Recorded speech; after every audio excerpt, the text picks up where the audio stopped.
Member for Hasluck has the call. Thank you for that, Minister. Deputy Speaker, I rise to speak to the Australian Education Bill 2012, a bill that raises an issue of critical importance to our society, and that is the education of our young people. I am passionate about education and lifelong learning because it makes a difference to me and the options that I've had in my life. And I want to see the same for all students, that sometimes we need to step down from the high moral ground of finger-pointing and look at what it is that we need to put into place that will make a difference to the educational options for all children, regardless of the choices that their parents make. Because when you educate a person, you liberate them from being a victim in life, because you create the capacity for an individual to acquire knowledge to make informed consent decisions within the context of their life. Education develops within a person the wisdom to control their life, but equally the capacity to question the way in which a government leads a nation.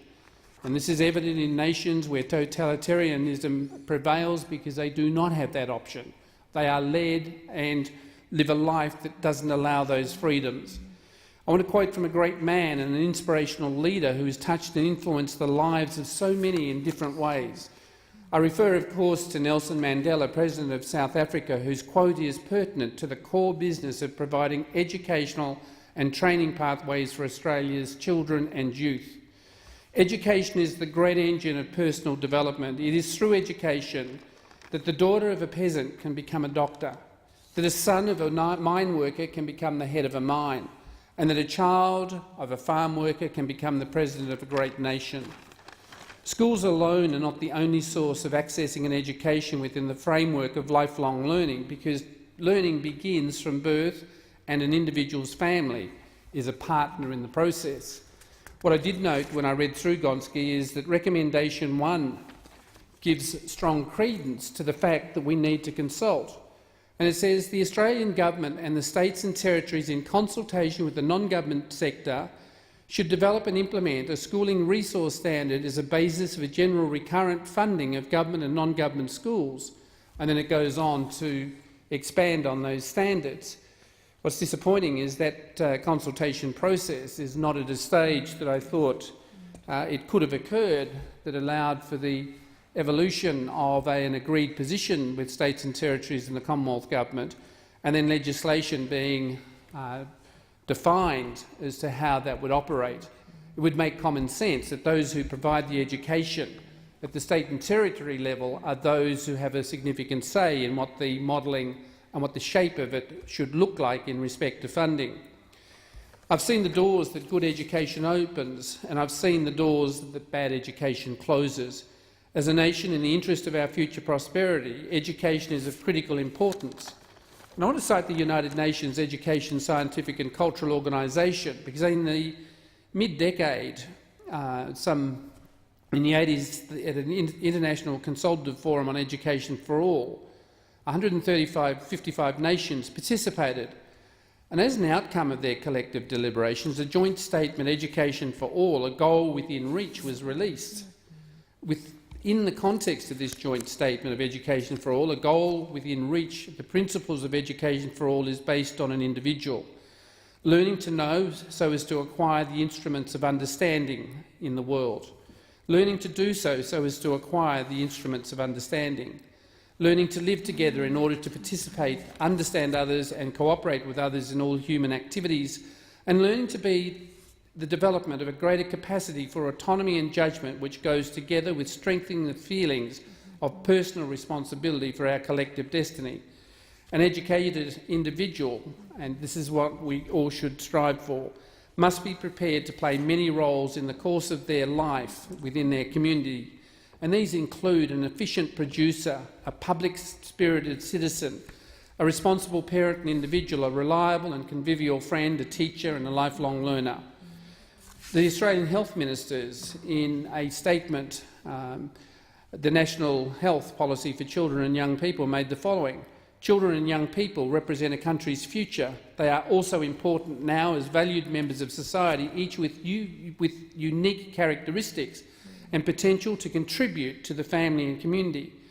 Within the context of Education for All, there is a need to invest education and training of all Australians and is crucial to the attainment and maintenance of high-quality educational and training outcomes for all, both now and in the future. Deputy Speaker, this bill attempts to reignite a dialogue about the education of our young people and how they will impact the future directions of our country.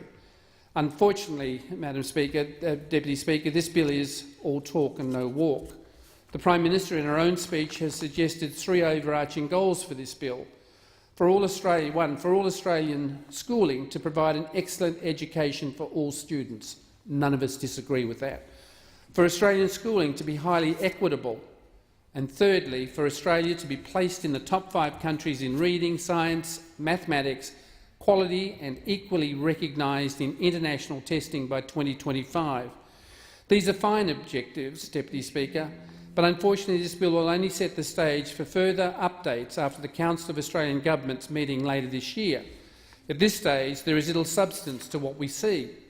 Deputy Speaker, the real concern with this bill is how it will seek to achieve these broad aspirational goals of our schools. I have a genuine concern about what this is going to mean to our schools, particularly schools in my community. I have a great empathy for the schools who are closely monitoring the activities of this parliament, and for some, the hope of finding out what this bill will mean to them and their students and their community. This bill has no details at all as to how the new funding model will operate, how much individual schools will receive, how this funding will be calculated, and what other obligations will be placed upon the sector. This bill is basically a great big blank cheque for the government.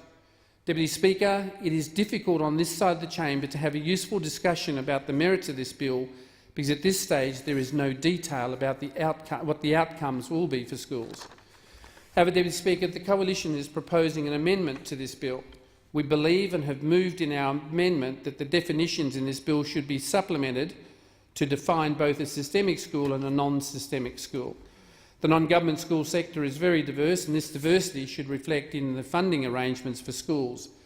There should be flexibility upon how funding is provided.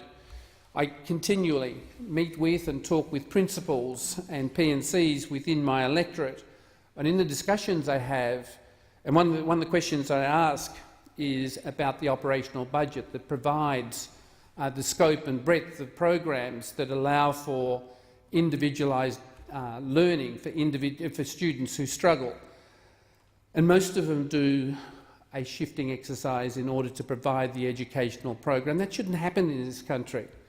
We shouldn't have the disparity that I often see across this nation in education. That the challenge is about how we recognise and define systemic and non-systemic schools to allow the funding to be allocated to meet those needs, or direct the school if they are not systemic, because there are Aboriginal independent schools that are not part of a system. They are standalone within various jurisdictions. So there has to be debate and consideration around the scope of the types of schools and systemic schools and non-systemic schools that we have in this nation. The Gonski report recognised this need, and I quote the report, which says, "Public funding for school systems would be provided to the system authorities for distribution to their schools. There would be an expectation that systems would be publicly accountable for their decisions on the redistribution of that funding. Non-systemic schools would receive funding directly from governments." The last part of our amendment calls on the government to extend the current funding arrangements for a further 2 years should this turnout be required. Parents and schools need funding certainty so that they can adequately plan for the next year and guarantee teaching positions. There is no detail about what this will mean for young students in schools across the country. The bill outlines 5 directions for reform, including quality teaching, quality learning, empowered school leadership, transparency and accountability, and meeting student need. Deputy Speaker, this is the extent of the government's information. As a former educator, I am concerned that the government has taken the assumption that schools and teachers are not already striving towards these goals, and this is certainly underpinned by the number of national partnership agreements which exist within education that came about as part of the COAG reform led by the previous Prime Minister. Deputy Speaker, I'd like to make it clear that the changes to this sector require close scrutiny, but until the government is willing to be transparent and accountable on exactly what changes it intends to make, we are unable to do so. As soon as the government is willing to provide detail on the changes, we are willing to examine them and determine if they will be beneficial to Australian schools and Australian students. Deputy Speaker, I doubt there would be any Australian who would philosophically disagree with the notion that we would like Australian schools to be the best in the world. But it is the way that this government intends to achieve this lofty goal that I have concerns with. Deputy Speaker, the final Gonski report leaves some serious questions to be answered and raise some deep concerns.